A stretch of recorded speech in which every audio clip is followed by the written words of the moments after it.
Is it possible to live on Social Security alone? The numbers are actually quite shocking. For many people in the US, Social Security is a big part of their plan for retirement. It's meant to provide a steady income for those who are no longer working due to age or disability, but it raises an important question. Is it enough to live on?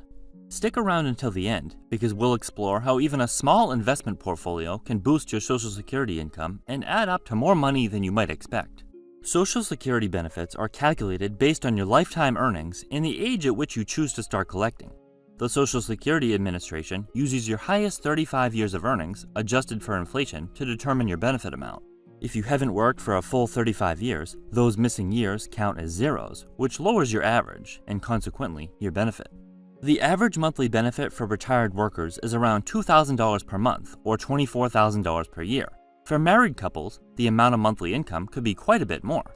If both spouses qualify for the average benefit of around $2,000 per month, their combined Social Security income would be about $48,000 per year. However, if one spouse qualifies for significantly more due to higher lifetime earnings, the total household benefit can be even greater. The amount a person is eligible to receive depends on various factors, such as their total earnings over the course of their career and the age at which they decide to begin collecting.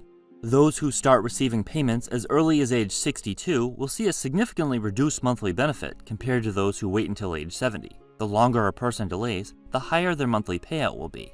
In fact, the absolute maximum monthly benefit is approximately $5,100, but this is only available to individuals who retire at age 70 and have consistently earned at or above the maximum taxable income level throughout their working years. A recent study from the Bureau of Labor Statistics found that the average retired household, typically consisting of about 1.7 people, spends around $55,000 per year. For a single retiree, that amount would likely be lower, since many expenses, such as housing, utilities, and food, tend to decrease with fewer people. With less space needed, lower bills, and reduced daily costs, overall spending naturally shrinks.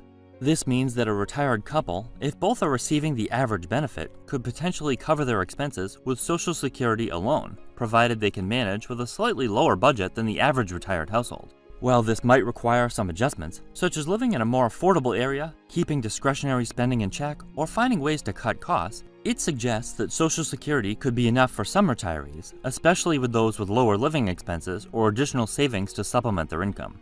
Of course, the average household spending during retirement is heavily influenced by several key factors, with housing costs being one of the most significant. The cost of living in a particular area plays a major role, as retirees in high-cost cities will naturally have higher expenses than those in more affordable regions. Additionally, whether a couple owns their home outright or still has a mortgage makes a huge difference. A couple who has a fully paid-off home would have significantly lower housing costs, needing only to cover their property taxes, insurance, and maintenance. This could make it much easier to retire on a lower income, since they wouldn't have to allocate a large portion of their budget towards housing payments.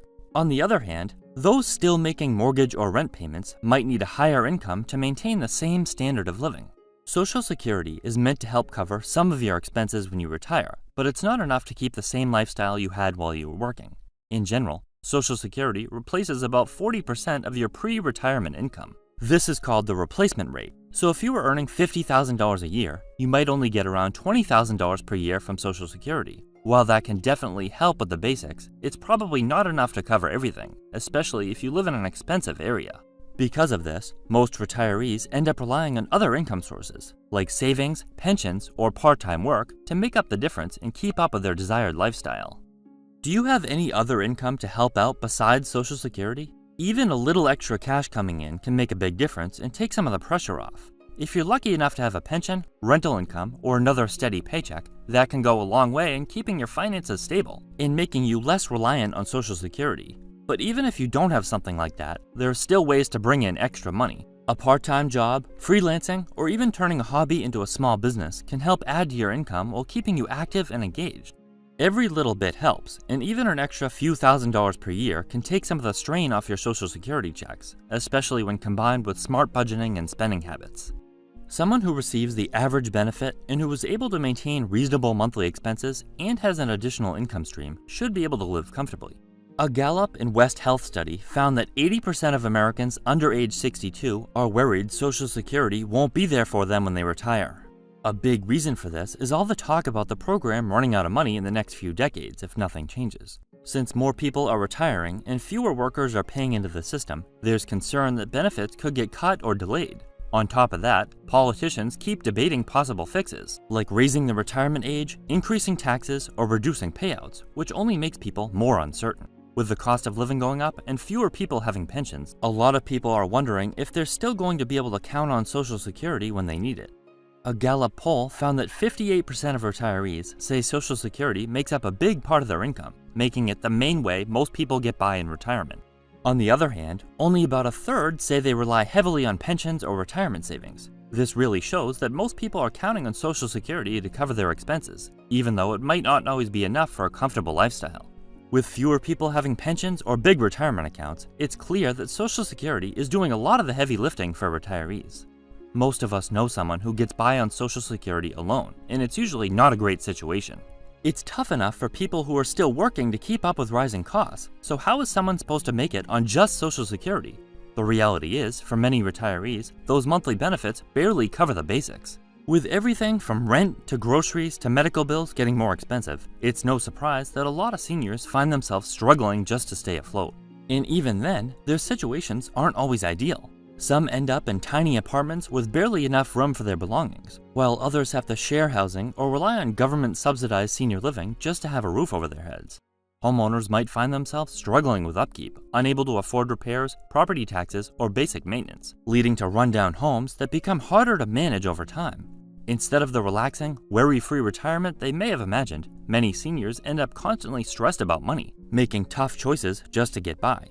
It's a harsh reality that shows just how difficult it can be to rely on Social Security alone, but it doesn't have to be this way. Social Security income can be supplemented by a relatively small investment portfolio to provide a comfortable living. For example, if a couple had $500,000 invested and followed the 4% withdrawal rule, they'd be able to take out about $20,000 per year to supplement their income. On top of that, if they were both receiving average Social Security benefits, which total around $48,000 combined, their overall income would be about $68,000 per year. That's more than what the average retired household typically spends, meaning they'd likely have enough to cover their expenses comfortably while still having some financial stability for travel, hobbies, or unexpected costs. On the other hand, if a single person had $500,000 saved and was relying on the 4% rule, they'd still be withdrawing $20,000 per year. However, since they would only receive an individual's average benefit, around $24,000 annually, their total income would come to about $44,000. While this is still an alright payout, it might require more careful budgeting, especially if they have higher living expenses or medical costs later in retirement.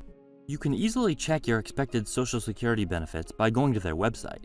Just create an account on the Social Security Administration portal, and you'll be able to see an estimate of your benefits based on your work history and earnings. It's a quick and easy way to get a better idea of what to expect for your income and plan accordingly.